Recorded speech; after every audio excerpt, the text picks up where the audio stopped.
శ్రీ మహాగణాధిపతయ నమః. ఐం మహాసరస్వత్యే నమః. శ్రీ లలితాంబికాదేవియే నమః. రాశిఫలాల కార్యక్రమములో భాగంగా ప్రతి మాసము మనము ద్వాదశ రాశుల వాళ్లకు ఎలా ఉంటుంది ఏమిటి అనేటువంటి విషయంగానే ఇప్పుడు సెప్టెంబరు మాసంలో కూడా ఎవరెవరి ఏ రాశి వాళ్లకు ఎలా ఉండబోతుంది ఏమిటి అనే దాని గురించి ఇప్పుడు తెలియజేస్తున్నాను.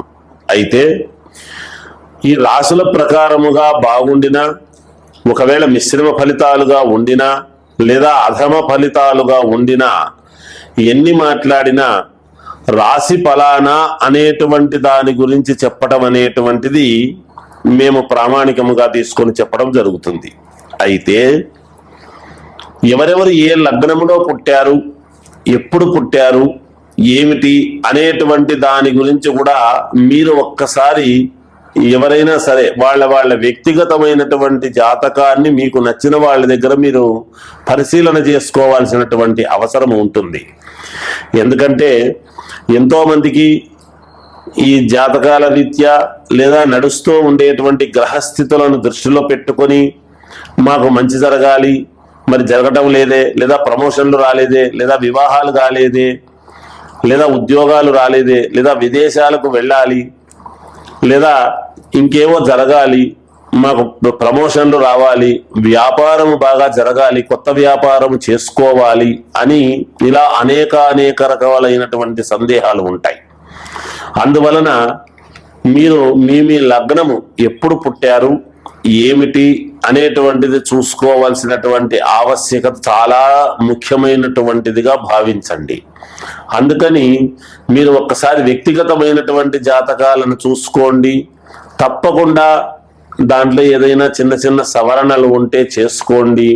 తప్పకుండా మేలు జరిగేదానికి ఎక్కువగా అవకాశాలు ఉంటాయి గాక. అందువలన ఈ 12 రాసుల వాళ్లకు కూడా నేను తెలియజేస్తూ ఉన్నాను. జయోస్తు. ధనుసు రాశి వారికి ఈ సెప్టెంబర్ మాసం అంతా కూడా ఎలా ఉంది అంటే పర్వాలేదు, బాగుంది అని చెప్పవచ్చును. స్థిరాస్తి అనేటువంటిది ఏదైతే ఉంటుందో అది కొంచెం కలిసి రావడం లాంటివి జరుగుతుంది. దూర ఆలోచనలు, కుటుంబ వృద్ధికి సంబంధించినటువంటి నిర్ణయాలు, దూరమైనటువంటి ఆలోచనలు చేయటం వలన కొంత మేలు జరిగేటువంటి ఇది ఉన్నది. కానీ ఒక పని కావాలి అంటే ఆ పనికి వృధాగా 1కి 10 సార్లు తిరగడం లాంటివి జరగవచ్చును. దాని వలన ధన వ్యయము, ఆరోగ్యత సంబంధించినటువంటి విషయాలలో కూడా కొంత ఇబ్బంది కలిగేటువంటి పరిస్థితి ఉన్నది.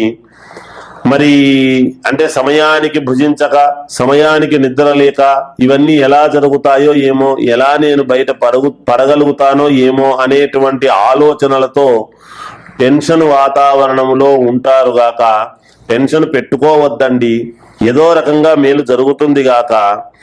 అంతేకాకుండా ధన వ్యయం, అనవసరముగా ఉన్న ధనాన్ని కూడా కాస్త తప్పనిసరి వ్యయం చేయాల్సినటువంటి పరిస్థితి ఏర్పడుతుంది, ఖర్చు పెట్టాల్సిన పరిస్థితి. ఆప్త బంధువులు గాని, ఆప్తులకు గాని, తెలిసిన వాళ్లకు గాని కాస్త అనారోగ్యము అనేటువంటిది ఉన్నది.